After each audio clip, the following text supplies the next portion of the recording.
Bismillahirrahmanirrahim. Assalamualaikum warahmatullahi wabarakatuh. Apa kabar teman-teman semuanya? Mudah-mudahan selalu sehat dan tetap bersemangat ya untuk mengikuti semua materi yang saya upload dalam video ini. Oke, setelah kemarin-kemarin dalam bisnis plan kita bicara tentang ide bisnis, analisis pasar, rencana produksi, rencana operasional, dan juga rencana organisasional, ini adalah part yang paling terakhir dari business plan yang kita sebut dengan rencana keuangan. Apa sih sebenarnya rencana keuangan? Nah, dalam rencana keuangan ini nanti isinya satu, ada biaya investasi, yang kedua, tabel biaya modal kerja, kemudian yang ketiga kita akan menentukan harga jual, yang keempat, perhitungan laba rugi, yang kelima, kebutuhan modal, yang keenam, proyeksi laba rugi tahun pertama, dan nanti terakhir ada perhitungan payback period dan rasio profitabilitas. Oke, kita bahas satu-satu ya. Tabel biaya investasi, apa nanti isinya? Tabel biaya investasi itu isinya adalah daftar seluruh peralatan yang akan digunakan dalam proses usaha. Jadi, apapun bisnis atau usaha yang akan kita jalani, maka kita akan mencantumkan semua peralatan yang kita gunakan ke dalam tabel biaya investasi. Nah, sebenarnya bukan hanya peralatan sih. Kita menyebut ini biaya investasi karena ini adalah pengeluaran yang manfaatnya itu jangka panjang. Saya sebut jangka panjang karena tidak cukup 3 bulan, 6 bulan, bisa lebih, bisa 1 tahun, bahkan bisa belasan tahun. Atau kita bisa pahami bahwa biaya investasi adalah semua hal yang tidak habis dalam satu waktu atau tidak habis dalam sekali pakai. Ya, ini tentu berbeda dengan yang disebut dengan biaya bahan baku. Kalau biaya bahan baku kan begitu kita pakai habis gitu. Nah, kalau biaya investasi tidak. Maka contohnya adalah peralatan. Tapi sebenarnya tidak hanya peralatan ya untuk teman-teman pahami. Sewa tempat itu juga kita bisa masukkan ke biaya investasi karena pengeluaran yang manfaatnya jangka panjang. Atau misalnya pengurusan legalitas badan usaha itu manfaatnya juga jangka panjang. Jadi boleh kita masukkan ke biaya investasi.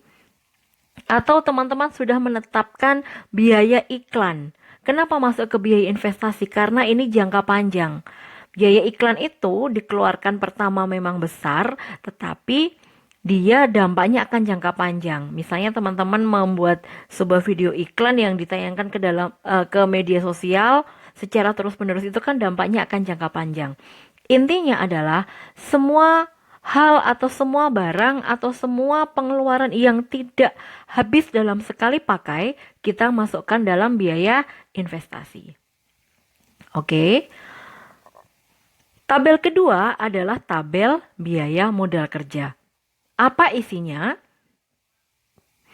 Tabel biaya modal kerja ini isinya adalah apa saja yang dibutuhkan dalam proses produksi.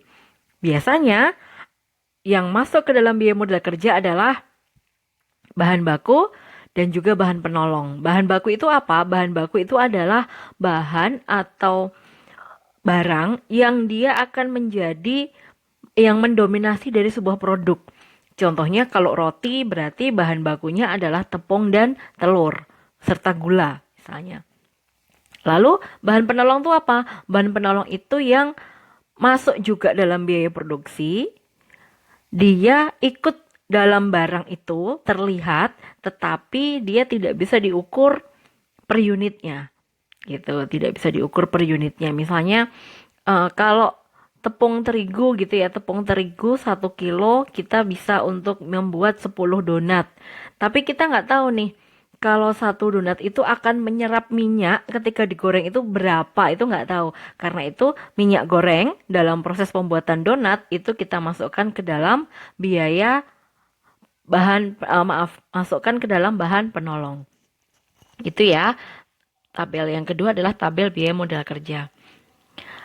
Yang ketiga adalah tabel penentuan harga jual. Yang selalu harus kita ingat bahwa harga jual itu terdiri dari biaya produksi yang ditambah dengan margin yang diharapkan. Dari sini kita tahu bahwa ketika menetapkan harga jual, berarti kita harus tahu terlebih dahulu berapa biaya produksinya. Karena itu teman-teman, kalau nanti punya usaha, menjadi wirausahawan, jangan sampai ya harga jualnya itu ditentukan berdasarkan feeling. Tetap harus dihitung berapa biaya produksinya. Kalau mempertimbangkan harga pesaing boleh, tapi ada baiknya juga kita tahu berapa biaya produksinya. Oke, biaya produksi itu apa? Biaya produksi itu terdiri dari 3 elemen. Yang pertama, bahan baku. Tadi saya sudah singgung, bahan baku itu yang mendominasi seluruh produk. Yang kedua adalah tenaga kerja langsung. Berapa biaya yang digunakan untuk membayar tenaga untuk membuat produk itu. Kok disebut tenaga kerja langsung? Ya, karena kalau dalam akuntansi ada tenaga kerja langsung, ada tenaga kerja tidak langsung. Contohnya dalam sebuah pabrik yang disebut tenaga kerja langsung itu ya karyawan yang ada dalam bagian produksi. Sedangkan tenaga kerja tidak langsung contohnya adalah satpamnya. Gitu. Jadi dia tidak bersentuhan dengan produk itu ya secara mudahnya. Kemudian yang ketiga adalah biaya overhead pabrik. Apa itu biaya overhead pabrik? Semua yang termasuk dalam biaya produksi tetapi bukan biaya bahan baku dan biaya tenaga kerja langsung. Jadi, kalau misalnya ada sebuah produk, sudah ada contoh barang-barangnya apa saja yang diperlukan untuk membuat suatu produk, dia nggak masuk ke bahan baku, nggak masuk ke tenaga kerja langsung, maka otomatis dia masuk ke overhead pabrik. Gitu ya. Nah, kalau jasa bagaimana? Kalau jasa dia nggak perlu biaya bahan baku. Kalau jasa dia hanya butuh biaya tenaga kerja langsung dan biaya overhead pabrik. Seperti itu ya, secara ringkasnya. Oke, dan perhitungan berikutnya adalah tentang perhitungan laba rugi. Jadi, laporan laba rugi atau perhitungan laba rugi ini adalah poin bagi seorang wirausahawan. Karena ini mencerminkan kinerja. Sebuah usaha itu akan dinilai berhasil apabila laba. Kalau usaha itu dijalankan terus-menerus rugi, maka secara akuntansi usaha itu perlu diperhitungkan lagi apakah masih harus dijalankan atau harus ganti strategi atau justru dihentikan, gitu ya. Nah, menghitung laba atau rugi itu sederhana. Pendapatan dikurangi dengan biaya atau beban. Cuma itu rumusnya. Apapun jenis usahanya, untuk menghitung laba dan rugi itu adalah kita mengurangkan pendapatan dengan biaya atau beban. Ingat ya, laba rugi itu bukan kas masuk dikurangi kas keluar. Kenapa? Karena di dalam kas masuk tidak serta-merta pendapatan dan di dalam kas keluar tidak serta-merta beban. Oh, kenapa begitu? Karena bisa jadi di dalam kas masuk itu bisa jadi kita menjual barang tidak selalu tunai. Ada juga yang piutang istilahnya, artinya orang memakai barang kita dulu kemudian kita baru dibayar belakangan, misalnya dia sistemnya nyicil gitu ya. Itu tetap harus kita akui sebagai pendapatan. Gitu. Seperti itu. Kemudian kas keluar itu tidak selalu biaya atau beban, karena yang dimaksud dengan pendapatan biaya atau beban ini adalah keseluruhan yang terkait dengan usaha. Misalnya, Anda seorang wirausahawan industri rumahan. Ketika Anda mendapatkan, kebetulan ya, Anda mendapatkan bonus atau mendapatkan warisan misalnya ya, itu tidak bisa kita masukkan ke pendapatan, walaupun bagi Anda itu kas masuk. Karena di sini tidak ada hubungannya dengan usaha Anda. Sama dengan biaya atau beban. Misalnya Anda ketika jaga warung, kemudian Anda mengeluarkan uang untuk pengamen atau mengeluarkan uang untuk tetangga Anda yang meminjam uang, itu tidak bisa kita masukkan sebagai beban, walaupun itu merupakan kas keluar. Kenapa? Karena itu tidak ada kaitannya dengan usaha. Itu ya. Jadi, laba atau rugi itu pendapatan dikurangi biaya atau beban, bukan kas masuk dikurangi kas keluar. Oke, tabel berikutnya adalah mengenai tabel kebutuhan modal. Tabel kebutuhan modal ini nanti isinya adalah tabel biaya investasi yang ditambah dengan biaya modal kerja. Oke, dan kemudian tabel berikutnya adalah tentang proyeksi laba rugi tahun pertama. Yang perlu kita sadari adalah laba rugi itu tidak bisa stabil pada angka yang sama setiap bulannya.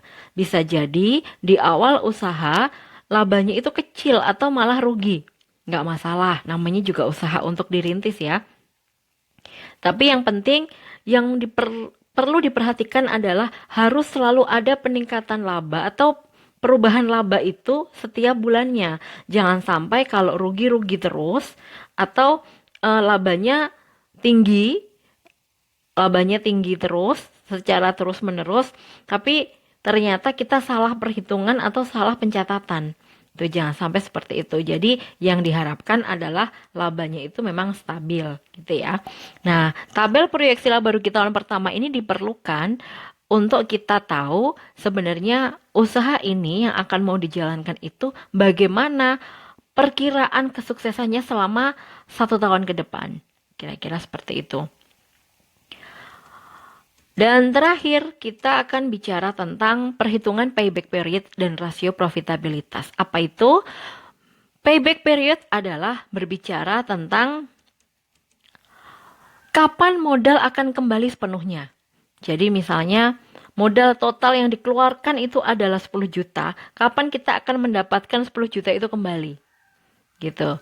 Sedangkan rasio profitabilitas adalah berapa proporsi laba yang dapat dihasilkan dari modal yang sudah dikeluarkan.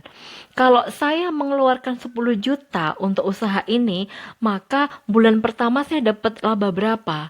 Bulan kedua dapat laba berapa? Nah, perbandingan antara laba dengan modal yang sudah saya keluarkan itulah yang kita sebut dengan rasio profitabilitas. Oke, kita langsung saja ke prakteknya ya.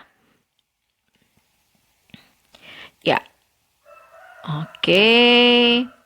Dimulai dari nih. Kita ingat ini sih contoh ya, contoh. Di sini contohnya adalah usaha mie hijau daun singkong yang kemarin sudah sempat kita bahas ya di materi-materi sebelumnya. Yang pertama kita siapkan dulu tabel biaya investasi ya. Di sini ada nomor, nama ini nanti adalah komponen dari masing-masing peralatan, kemudian satuan, unit, harga per unit, subtotalnya berapa. Ini umur ekonomis. Umur ekonomis itu adalah berapa lama suatu peralatan itu dapat dipakai secara maksimal. Misalnya Anda membeli motor, berapa lama motor itu bisa dipakai secara maksimal. Artinya tanpa ada kerusakan apapun. Kerusakan yang saya maksud adalah kerusakan yang material. Misalnya kalau Anda beli motor itu seharga 16 juta, lalu terjadi kerusakan yang membuat Anda harus mengeluarkan biaya servis 3 juta, itu berarti umur ekonomisnya adalah tepat sebelum motor itu kemudian rusak. Gitu. Jadi perbaikan yang atau biaya yang dikeluarkan tidak terlalu material, istilahnya begitu. Jadi kapan peralatan itu digunakan tanpa kerusakan dan itu secara maksimal. Oke, itu umur ekonomis. Karena apa? Kalau misalnya suatu barang kemudian dipakai dan mengalami kerusakan yang fatal sehingga harus servis dengan biaya yang besar, berarti ada perubahan nilai atas peralatan tersebut. Itu kalau secara akuntansi ya. Berikutnya tentang penyusutan. Penyusutan ini apa? Penyusutan ini adalah kita percaya bahwa suatu peralatan tidak mungkin nilai gunanya atau kemampuannya atau kapasitasnya itu akan sama setiap tahun. Misalnya kita beli motor tahun ini, tahun depan sudah pasti berbeda. Kalau digunakan, nggak digunakan pun berbeda. Nah, karena itu kita perlu menghitung penyusutannya. Nah, sebenarnya secara manajemen keuangan, penyusutan ini adalah alokasi dana kita untuk membeli peralatan berikutnya apabila peralatan yang kita gunakan tuh sekarang rusak. Gitu ya. Kok ini ada per tahun, ada per bulan, maksudnya apa? Kalau per tahun ini memang untuk menghitung secara normalnya, kalau per bulan, jadi kita bergantung pada kemampuan produksinya. Gitu. Misalnya begini, kita jualan tiap hari. Kalau jualan tiap hari, artinya setiap hari kita ada masa produksi, setiap hari juga laku, warung misalnya, itu penyusutannya bahkan bukan per bulan, tetapi penyusutan per hari. Ini untuk memudahkan penghitungan nanti ya. Kita akan bahas di biaya modal kerja dan laba rugi. Tapi kalau misalnya merasa lebih enak untuk melakukan penyusutan per bulan karena laba ruginya per bulan juga nggak masalah gitu. Kalau misalnya usahanya pertanian padi misalnya itu kan per 4 bulan, maka penyusutannya juga dibuat per 4 bulan. Sesuai dengan kapan kita bisa memperoleh pendapatan. Seperti itu. Oke, itu ya. Nah, kita mulai isinya apa saja. Usaha mie hijau daun singkong. Saya sarankan sebelum kita membuat rencana keuangan ini berarti Anda sudah siap, sudah pernah mencoba buat sehingga Anda tahu apa saja yang dibutuhkan. Jadi bisnis plan itu dibuat bukan bukan untuk coba-coba ya, tetapi Anda sudah coba-coba terlebih dahulu, baru kemudian menyusun bisnis plan karena artinya Anda tahu berapa kebutuhannya dan apa saja yang digunakan. Gitu. Oke, di sini contoh kasusnya adalah usaha mie hijau daun singkong ini dilakukan secara rumahan, jadi dia tidak membutuhkan tempat khusus, artinya sewa tempat bisa dihilangkan. Gitu ya. Nah, kemudian rencananya dipasarkannya hanya secara online. Dia tidak membutuhkan ruang pamer karena semua persediaan yang ada yang nanti merupakan persediaan barang jadi langsung dia kirim kepada distributor, atau kalau misalnya pun dia membutuhkan ruang pamer yang namanya bukan ruang pamer tapi gudang penyimpanan aja. Artinya di sini dia nggak butuh papan nama. Gitu ya. Oke, kita mulai. Usaha mie hijau daun singkong, gambaran produksinya adalah ini tepung ditambah dengan daun singkong untuk pewarna hijaunya, tepung terigu, daun singkong, kemudian nanti itu akan dicampur ditambah dengan telur, kemudian diuleni, kemudian dimasukkan dalam mesin penggiling mie. Setelah itu dikeringkan menggunakan oven. Yang sebelumnya daun singkongnya itu di blender terlebih dahulu. Nah, kita bisa bayangkan kan terakhir akan di packing menggunakan plastik kemasan. Kalau Anda kesulitan menentukan biaya investasinya, kita bisa ke biaya modal kerja terlebih dahulu. Oke, ini ya tabel 2 biaya modal kerja, yaitu produk yang akan kita buat gitu. Misalnya tadi adalah mie hijau daun singkong. Ini berdasarkan pengalaman Anda ya. Ini adalah tepung terigu. Satuannya adalah kilo. Di sini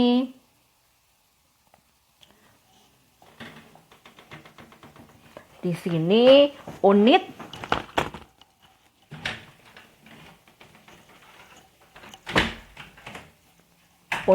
ya. Kemudian berikutnya adalah harga per unit, lalu kemudian subtotal. Oke, kita mulai. Tepung terigu berapa unit yang dibutuhkan? Unit yang dibutuhkan di sini saya tulisnya 10 kilo. Kemudian harga juga sudah kita tahu karena kita sudah pernah mencoba kan. Tapi kalau Anda kesulitan, Anda boleh cek di marketplace, cek di Google, cek di Shopee, terserah ya. Tepung terigu ini harganya sekian, 9.500. Ini subtotalnya, berarti kalau subtotal itu adalah unit dikalikan dengan harga per unit. Anda pakai Excel, jadi ini bisa langsung digunakan formulanya. Oke, selain tepung terigu, kebutuhan utamanya adalah daun singkong kilo. Ini butuhnya 10 kilo. 1 kilonya 4.000. Ya. Kemudian ini telur. Kebutuhannya adalah 20 kilo. Untuk pembuatan ini harganya 18.000.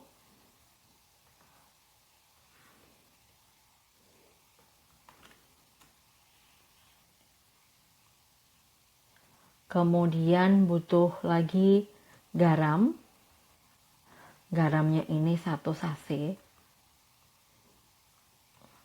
Harganya 5.000. Kemudian butuhnya air. Sebenarnya airnya kan kita nggak beli ya, tapi nggak apa-apa, kita coba kasih.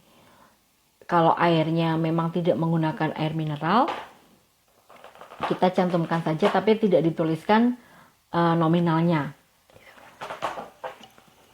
Tapi kalau misalnya airnya nggak beli gimana? Kalau sekarang kan ada PDAM ya, jadi kan otomatis air itu pasti beli, karena kita bayar air juga tiap bulan gitu kan. Atau kalau enggak, oh airnya pakai pompa sumur nih, jadi kan masuknya ke listrik gitu kan. Airnya mau dihapus, nggak apa-apa. Airnya dicantumkan tapi tidak diberikan harga, nggak masalah. Atau kalau enggak diberi harga sesuai dengan air mineral. Cuma kalau khawatir nanti akan menambah biaya produksi, nggak masalah, nggak usah dicantumkan. Oke, kemudian 6, karena dia dijual, maka kita butuh plastik kemasan. Ya, ini maaf, ini salah ini. Pack, ya, kita butuhnya 1, harganya itu 27.000, saya sudah cek. Dan ini kita butuh logo atau stiker.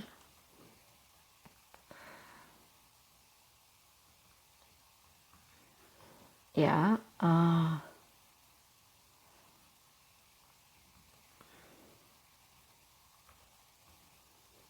ini saya sudah cek. Kemudian selain itu, oh kita kan butuh listrik ya.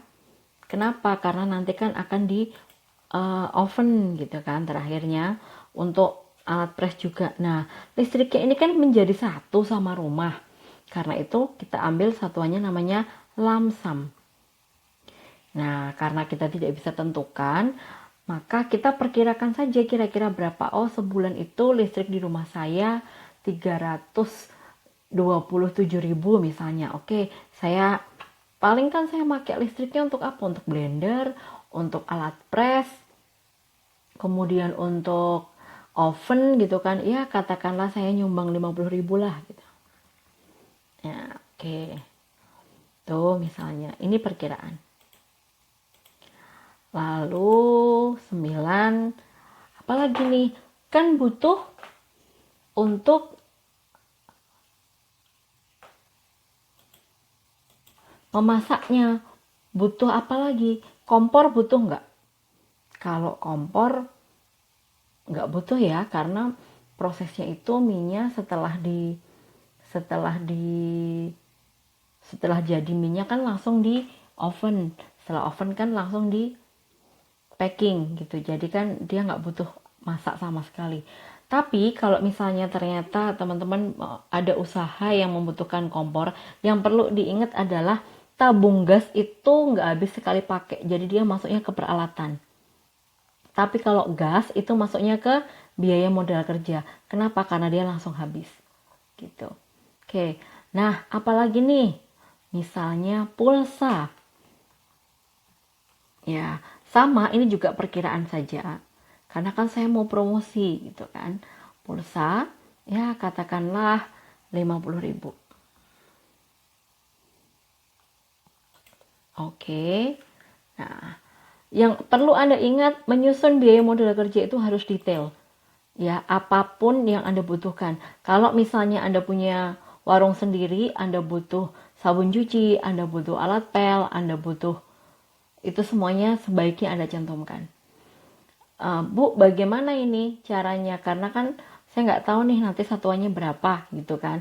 Kalau beli kemudian asal bikin aja. Gini, Anda buat, ya kan? Anda praktek membuat. Setelah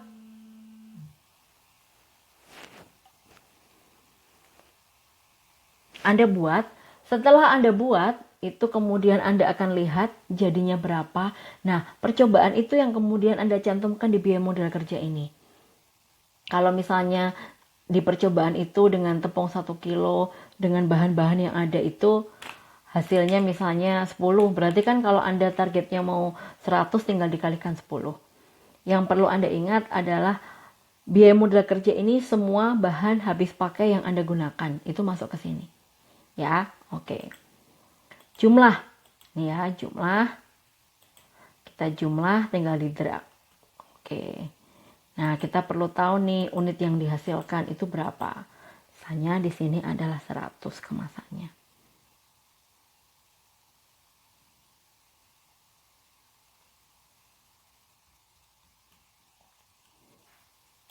Ya, oke. Kemasannya 100. Oke.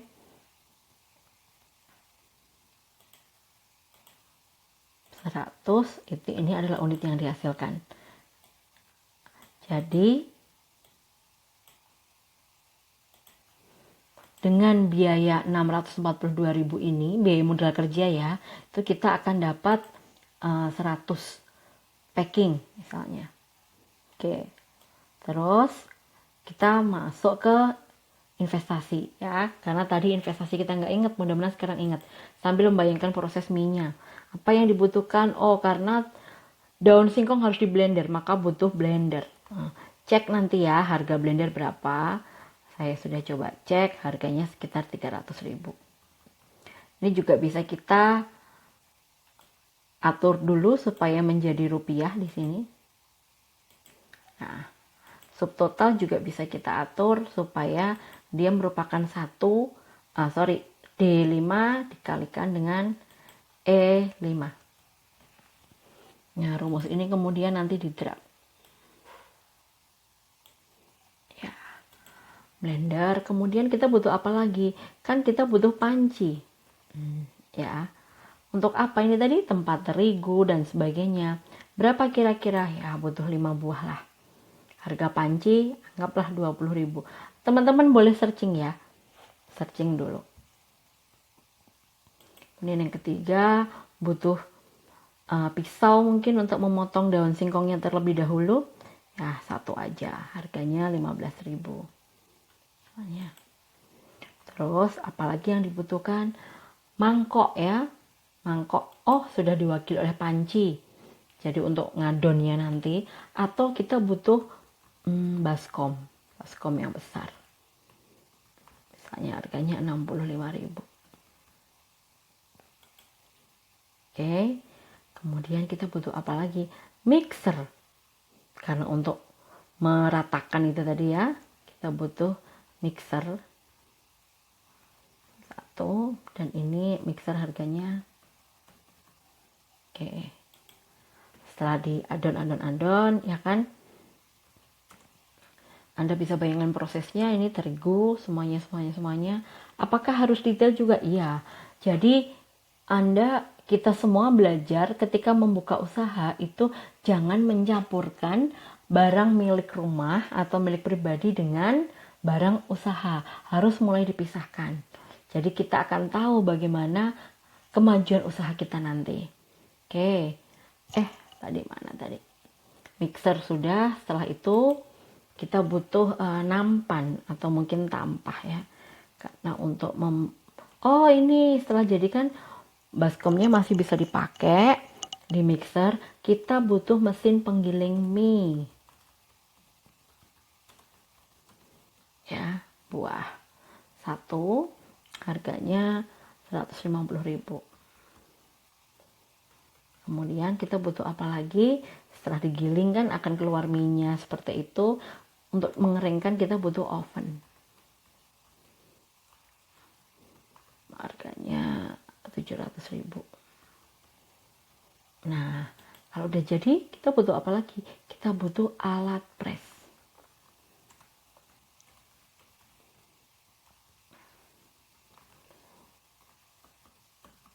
Oke. Kalau Anda mau menyewa tempat juga boleh ya. Di sini ini saya umpamakan ini rumahan sih. Jadi belum ada tempat sendiri gitu. Oke. Nah, ini kira-kira peralatannya saya rasa cukup ya. Lalu tentukan umur ekonomisnya. Nah, kita buat rumusnya dulu.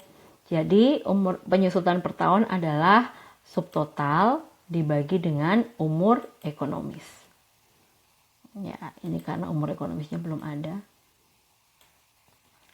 Berikutnya, kalau penyusutan per bulan adalah dari penyusutan per tahun dibagi 12 bulan. Ya, oke. Misalnya blender umurnya karena dipakai terus-menerus mungkin ya 4 tahun boleh lah ya. Kemudian panci, cukup awet tuh panci 4 tahun, pisau juga awet ya. Baskom kita bikin 4 tahun semua aja.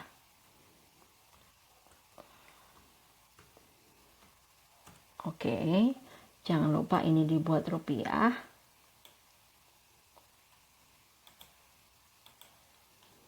Ya, ini kita hapus.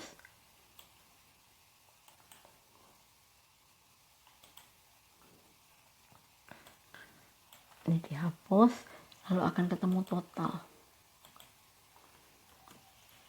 Oke, jadi per bulan biaya investasinya adalah 40.208,33. Oh ya, subtotal ini juga harus kita tambahkan. Oke, 1930 ya. Berikutnya ini unit yang dihasilkan 100. Oke. Karena ini unit yang dihasilkan 100, ini adalah dalam sebulan misalnya mentargetkan perkiraan saja 100 ini kira-kira akan terjual dalam berapa hari. Ya. Atau Anda punya target sendiri, misalnya dalam sebulan ini saya targetnya bisa menjual 1000 mie misalnya. 1000 mie produk gitu ya dalam waktu sebulan. Berarti di sini biaya modal kerjanya kita bisa mengatakan ini adalah time period atau frekuensi. Kalau targetnya sebulan itu 1000, ya kan? Targetnya sebulan itu 1000, sedangkan ini 10 kg tepung atau ini paketan ini tadi 642.000 ini adalah untuk 100. Berarti kan kita perlu mengalikan dengan 10 kalinya. Maka subtotal ini dikalikan dengan 10 kalinya, maka biaya modal kerja yang dibutuhkan adalah 6 dikalikan ini. Ini frekuensinya harus kita ubah dulu nih ya. Frekuensinya jangan accounting tapi general. Atau number boleh. Ini yang kita ubah menjadi rupiah. Oke. Kenapa harus dikalikan 10 kali? Karena target kita per bulan itu adalah 1000 itu adalah 10 kalinya dari perhitungan ini tadi gitu. Apa harus 10? Kalau misalnya nih ya, kan nanti saya selama jualan itu kan kemudian akan dapat uang, akan ada kas masuk. Nah, nanti kas masuk yang saya punya itu nanti akan bisa diputar untuk belanja lagi. Boleh, berarti kan tidak harus 10 kali. Di sini mungkin Anda cukup 2 kali saja gitu. 2 kali juga boleh. Nah, seperti itu ya. 2 kali saja. Karena nanti akan menggunakan dari uang masuk untuk belanja. Oke. Nah, di sini sudah ada 2 tabel yang berhasil kita buat. Yang pertama tadi biaya investasi, yang kedua adalah biaya modal kerja. Yang ketiga kita akan membuat perhitungan laba rugi. Penentuan harga jual dulu. Oke, penentuan harga jual. Kita ambil dari sini nomor dan namanya.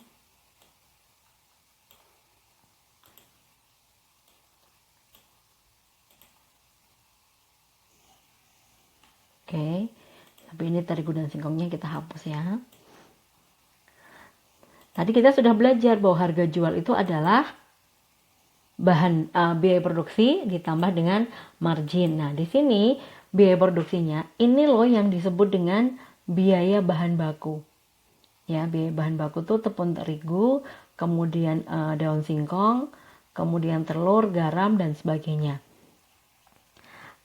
Air ini masuknya ke biaya bahan penolong, termasuk plastik kemasan, logo itu juga bahan penolong. Listrik ini juga masuk ke bahan penolong karena dia tidak bersentuhan langsung dengan produk. Pulsa demikian juga ya, masuknya ke bahan penolong. Jadi penentuan harga jualnya adalah biaya modal kerja,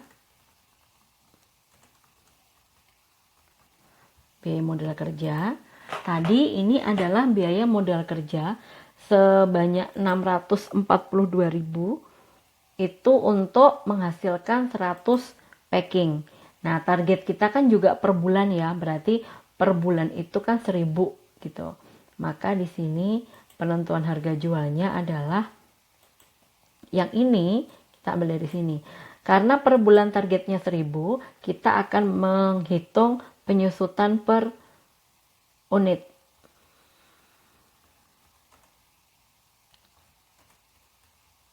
Nah, ini kita hapus dulu bentar.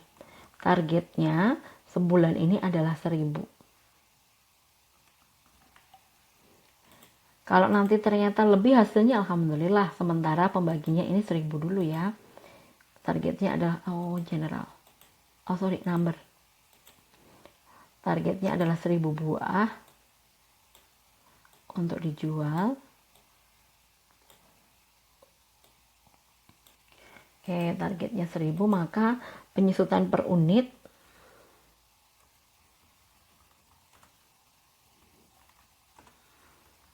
adalah 40.000 ini ya, kita tahu sama dengan 40.000 dibagi dengan 1.000.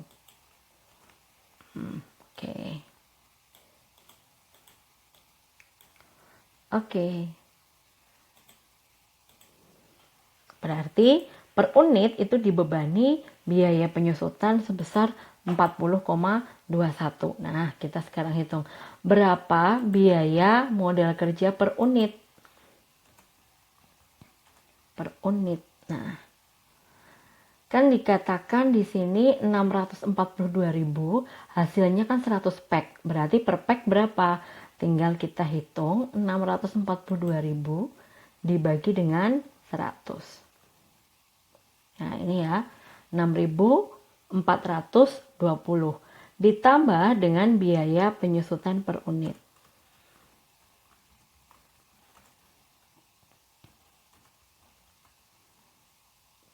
40,21. Nah, biaya modal kerja inilah yang masuk ke dalam yang tadi kita kategorikan sebagai biaya bahan baku, dan biaya penyusutan per unit itu kita kategorikan yang sebagai biaya overhead pabrik. Kok nggak ada tenaga kerjanya? Ya, karena kebetulan di sini kan nggak ada tenaga kerja yang diikutkan. Tapi kalau misalnya kita mau memberikan alokasi tenaga kerja, nggak masalah. Oke, berapa alokasi aja bebas. Misalnya begini, saya kasih contoh perhitungannya ya. Kalau kita punya karyawan, dalam 1 bulan itu akan kita gaji misalnya 800.000. Ya, misalnya dalam sebulan digajinya adalah 800.000. Oke, targetnya adalah bisa menjual 1.000. Berarti yang dibebankan kepada produk untuk gaji karyawan adalah 800.000 dibagi dengan 1.800. Artinya kita membebani produk itu dengan 800 rupiah untuk biaya gaji karyawan. Boleh di sini dicantumkan biaya gaji karyawan. Artinya apa? Kalau kita rekrut 1 karyawan, targetnya 1.000. Berarti kalau 2 karyawan harus naik gitu. Gaji karyawan 800 alokasinya dari produk ya. Oke.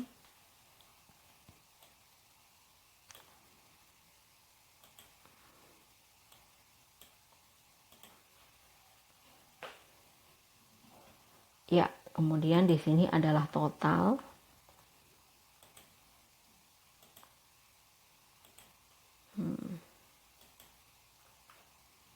Oke, ini ya, ketemu total biaya produksinya.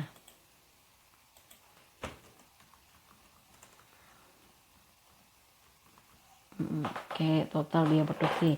Berikutnya adalah margin yang diinginkan. Kita mau berapa? Mau 10%, 20%, atau berapa? Itu bebas. Ya, asumsi kita bebas. Boleh juga membandingkan dengan produk serupa. Jangan dibandingkan dengan Indomie dan sebagainya ya. Bandingkan dengan produk serupa itu artinya ya produk yang menggunakan produk-produk alam yang mengaku produk sehat, misalnya begitu. Margin yang diinginkan katakanlah misalnya ingin 30%. Nah, 30% itu berapa? Di laba adalah 30% dikali total biaya produksi. 2178 berarti harga jualnya adalah ini ditambah dengan laba. Oke, 9.438,27. Oke, kita kasih harga 9.500 harga jualnya ya. Kenapa nggak 10.000? Konon secara psikologis orang itu lebih merasa 9.500 itu lebih murah daripada 9.000 gitu. Kalau 10, kenapa nggak 10.000? Nanti takutnya kejauhan. Kalau memang sudah tercapai targetnya, kita nggak usah pasang harga tinggi-tinggi ya. Oke, ini harga jualnya diekuivalenkan dengan 9.500. Oke, nah selesai. Oke, kemudian sekarang membuat tabel perhitungan laba rugi.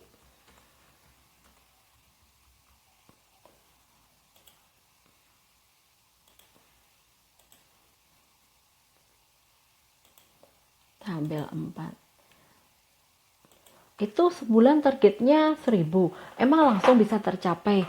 Ya, itu terserah kita sih gitu.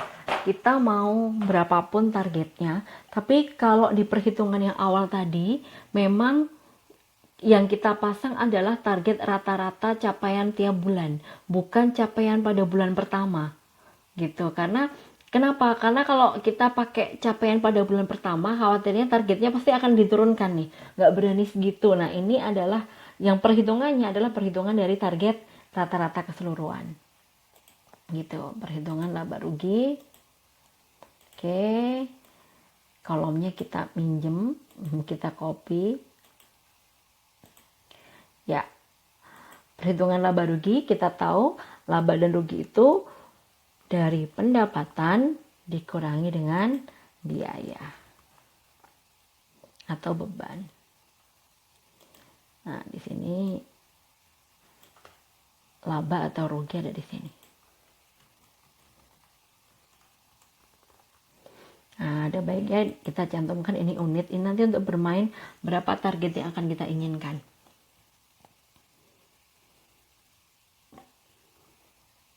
Unit, kemudian di sini adalah harga jual. Di sini adalah subtotal.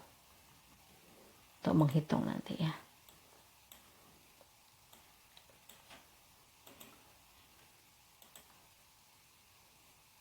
Oke. Unit pendapatannya berapa tadi? 1.000, akan kita jual dengan harga 9.500 ya.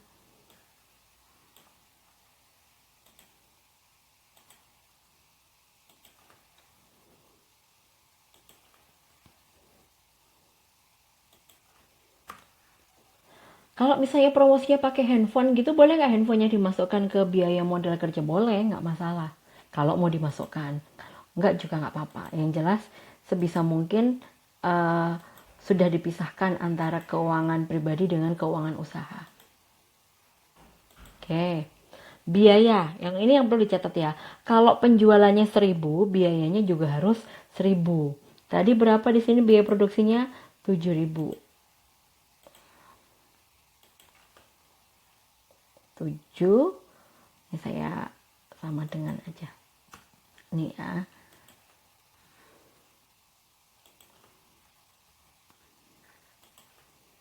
Oke. berapa labanya? Labanya ini dikurangi dengan bawahnya.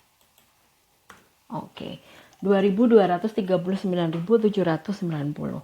Kalau saya mau naikin, kalau menurut saya sih terlalu kecil ya, kalau 2.200 misalnya ya. Saya mau naikin lah, jangan 2.200.000 labanya.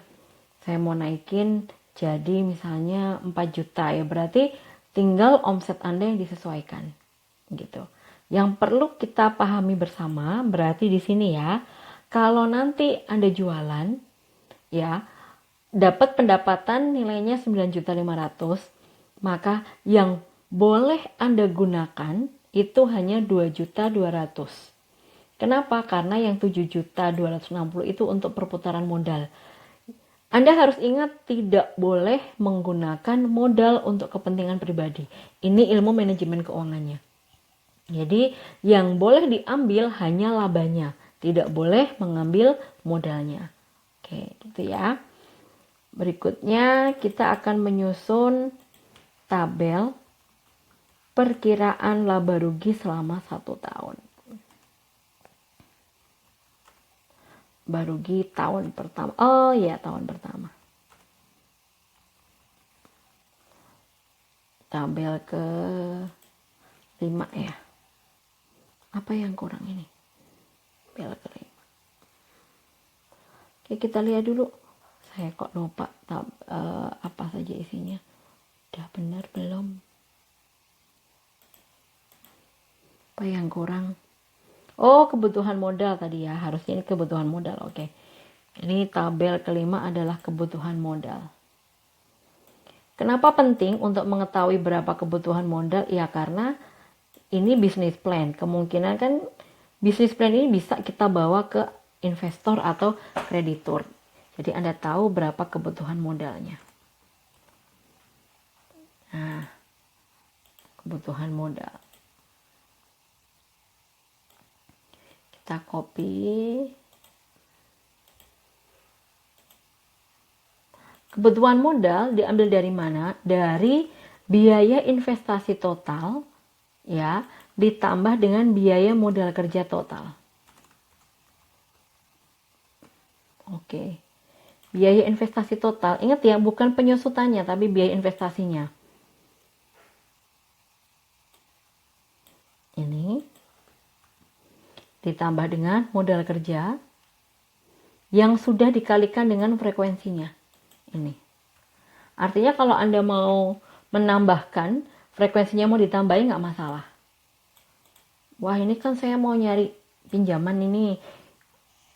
Sekalian aja yang gede biaya modal kerjanya. Yang dikalikan biaya modal kerjanya, bukan investasinya ya. Ini total kebutuhan modal.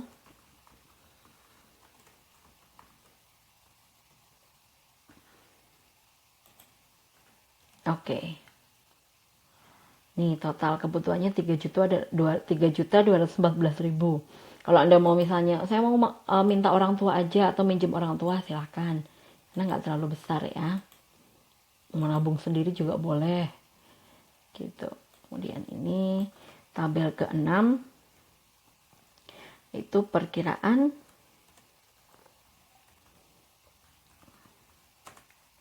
laba rugi tahun pertama.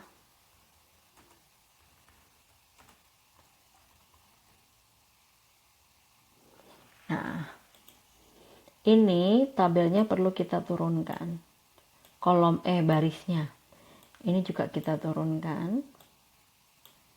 Yang di sini kita isi dengan bulan 1.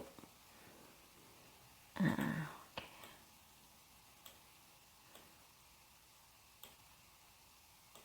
Oke, bulan 1 dikasih kotak dulu. Nah, ini akan kita copy sampai dengan bulan ke-12.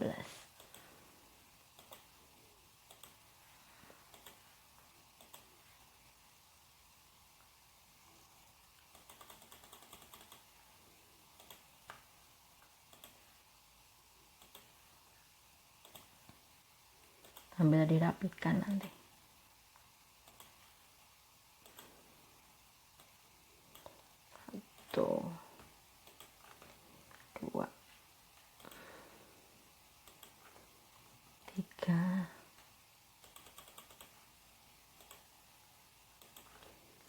4, 5,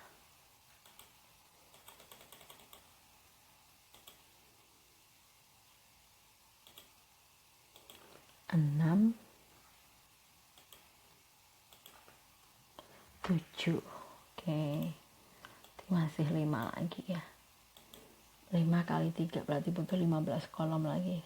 1, 2,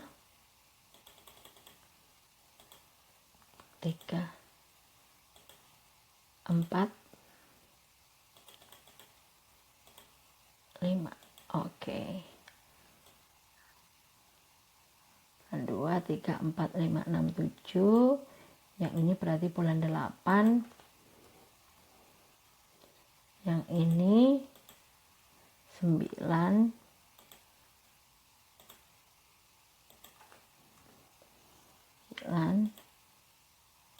Hilang 9-nya. Yang ini 10. Ini 11. Yang ini 12. Dah selesai ya. Setahun cuma 12 bulan. Oke. Terus yang subtotal nggak usah dihapus, tapi unit sama biayanya dihapus.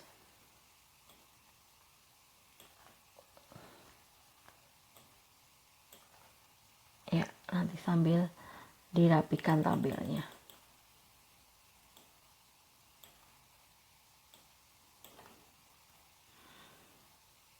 Ribet ya? Enggak ribet. Ini karena enggak terbiasa aja. Dan tidak harus anak akuntansi yang bisa menguasai ini. Kalau teman-teman mau terjun di bisnis, upayakan sudah bisa memahami ini.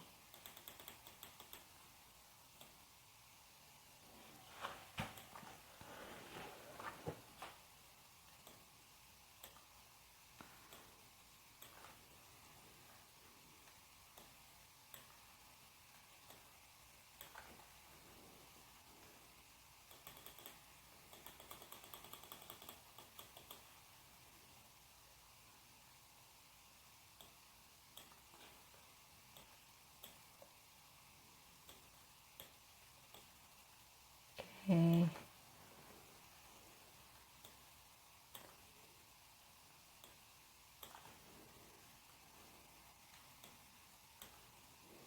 Yang penting rumus bakunya tidak dihapus.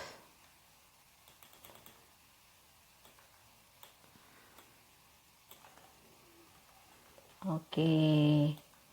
Nah, sekarang misalnya karena saya bulan pertama tuh baru promo, jadi nggak berani. Kalau misalnya mau target 1000, saya jualannya bulan pertama itu dikit lah, 300 dulu. Oke, 300. Harganya 9.500. Kalau ini 300, maka ini juga harus 300. Yang ini harganya disamakan dengan ini. Biaya produksinya. Oke, bulan pertama sudah mulai untung ya.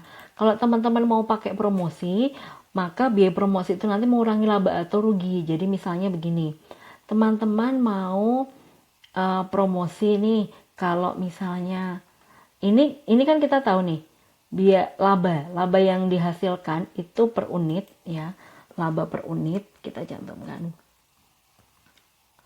Oh, di situ ada laba per unit itu adalah 2.178. Nah, kalau teman-teman ingin promosi ya, ini bisanya gimana? Bisanya adalah dari 2.178 ini ambil berapa? Misalnya ambil 1.000, teman-teman ngambilnya 1.178 itu ya. Maka diambil 1.000 karena di sini kan dijual dengan harga 9.500 mendekati 10.000 gitu ya. Jadi diambil 1.000 untuk menutup biaya produksi kan kita butuh 8 lah katakanlah ya, 8 atau 9 gitu misalnya. Jadi boleh nih kalau promosinya adalah beli 9 gratis 1. Kenapa? Karena laba kita sudah masuk, misalnya beli 9 Kalau beli 9 kan harganya berarti 9.500 dikali 9. Ya kan? Biayanya untuk produksi 9 dikali kalau beli 9 gratis 1 ini ya, biayanya berarti 9 dikali ini biaya produksi. Oke. Ini contoh saja. Oke, berarti kurangi kok. Kurangi. Nah, kalau dikurangi 20.158,11. Artinya kalau kita mau mengurangi laba dengan biaya produksi 7.000 itu ya, berarti nggak apa-apa, masih ada keuntungan. Berarti boleh nih beli 9 gratis 1. Itu ya, kalau beli 9 gratis 1, maka keuntungan kita berkurang. Keuntungan di sini berkurang karena ini keuntungan, kemudian di sini untuk biaya bonus misalnya. Biaya bonus dihitungnya 1 kali biaya produksi karena kan mau digratiskan 1 nih. Nah, oke, jadi laba bersih adalah ini dikurangi ini. Kalau misalnya supaya promo pengen biaya bonusnya atau beli 9 gratis 2 boleh, tapi berarti biaya bonusnya dinaikkan. Nah, beli 9 gratis 2. Oh, masih ada laba bersih 5.637. Boleh nggak kalau dinaikkan menjadi bonusnya 3? Oh, nggak boleh karena kalau 3 minus berarti maksimal bonusnya 2 gitu. Sebenarnya cenderung Anda jangan ini ya, karena ini masih promosi maka harganya dimurahin dulu, enggak. Harga tetap 9.500, tapi kalau misalnya Anda ingin ngasih diskon silahkan. Gitu. Jadi harga itu harus tetap, jangan berubah-ubah. Berubah naik ke atas iya, tapi kalau turun harga kalau bisa jangan ya. Oke. Ini contohnya tadi kan bulan pertama maunya 300. Oke, bulan kedua masih 300, nggak apa-apa. Ya, di sini harga jualnya masih sama. Kalau tahun pertama cenderung harga jualnya masih sama. Oh, ini harusnya kopi pasta spesial. Pasta. Ya, udah. Pasta spesial. Oh, bulan ketiga naik dong, misalnya 400 ya.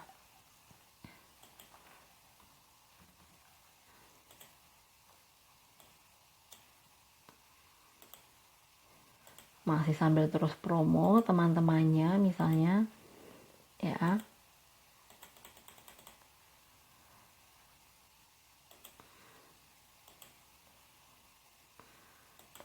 Bulan keempat mulai naik lagi.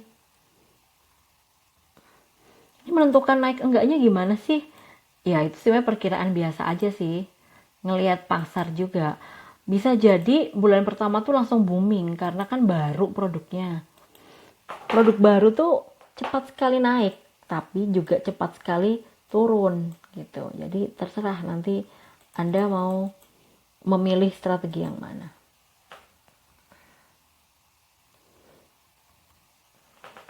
Ini labanya buat apa? Nah, labanya Anda bisa gunakan untuk pengembangan usaha atau bisa dinikmati sendiri. Kalau saran saya sih, kalau Anda menginginkan, kalau itu laba untuk gaji Anda sendiri, menggaji diri sendiri, ya pasti dibuat sebanyak-banyaknya lah. Tapi berarti omset juga harus dinaikkan.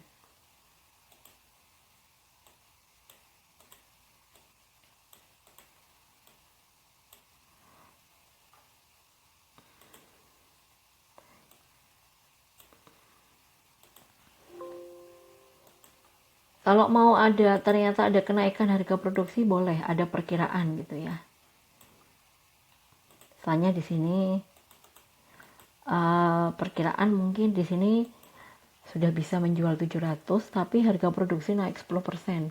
Kan kita nggak tahu ya, misalnya barang-barangnya naik gitu kan, sementara Berarti ini dikalikan 110% karena naiknya 10%.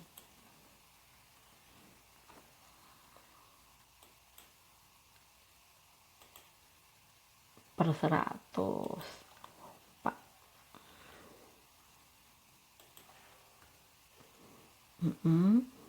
Sedangkan di sini kita belum mau menaikkan harga.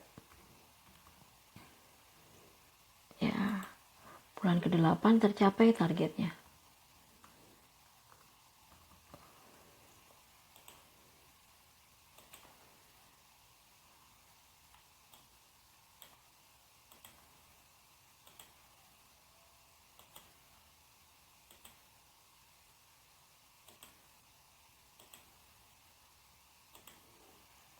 Oke. Oh, tadi mungkin ada perkiraan kalau Ramadan bisa naik drastis gitu ya. Boleh. Nanti terus turun. Ya nggak apa-apa kalau memang seperti itu. Dan ini dipertahankan sampai 3 bulan. Sekali lagi ini perkiraan. Angkanya nggak harus sama dengan saya.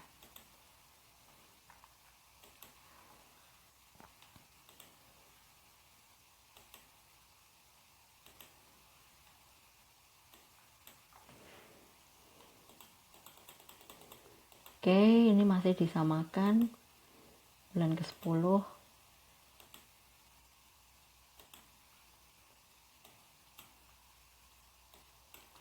Nah, bulan ke-11 mungkin sudah naik.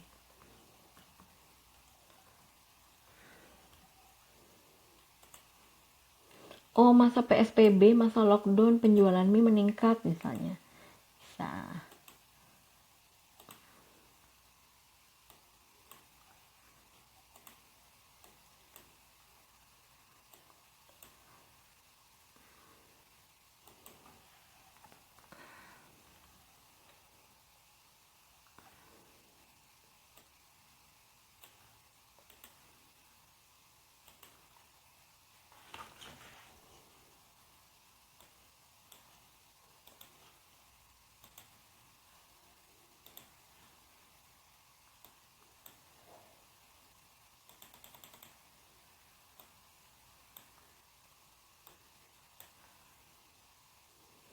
Ingat ya, kalau unit terjualnya 1.100, harga jualnya juga harus harga produksinya juga harus untuk 1.100. Oke. Sekarang ini kita buat rasio profitabilitasnya ya. Tadi kan modal rasio profitabilitas ini. Oh, payback period terlebih dahulu. Payback period. Payback periodnya kita ngambilnya dari laba ya. Oke, payback periodnya untuk bisa mencapai berapa total labanya? Total modalnya 3.214.000. Kita kumpulkan sampai dengan angka itu. Oh, caranya gini. Ini. Kita bisa lihat ya di bawah di sum ini. Kita lihat sampai angka 3 juta sekian. Ini masih 2 juta. Nah, ini 3.200. Pas ya, 3.247. Ada di bulan keempat. Nah, jadi payback periodnya adalah kebutuhan modal. Ini tadi laba yang mencukupi atau laba sampai pada jumlah 3.214.000 ya. Jadi kurang lebih 4 bulan modalnya sudah kembali. Kalau targetnya tercapai. Kuncinya itu ya.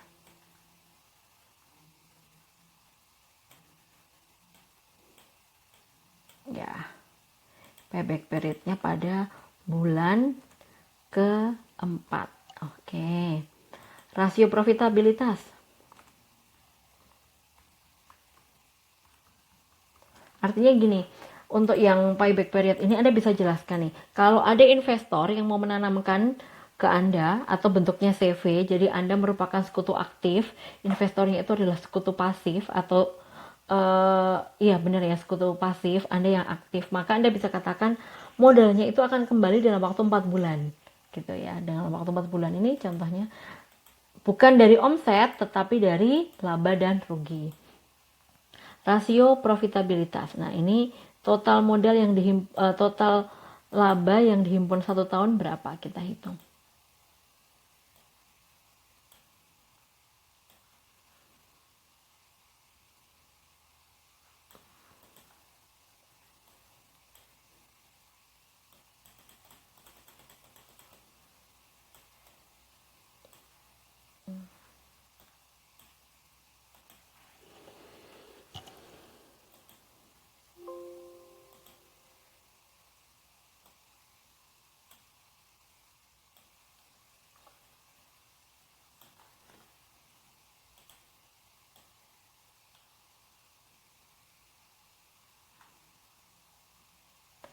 Lima 142 701 60.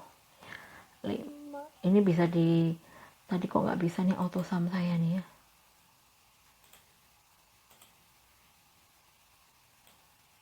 Mouse-nya agak sedikit error.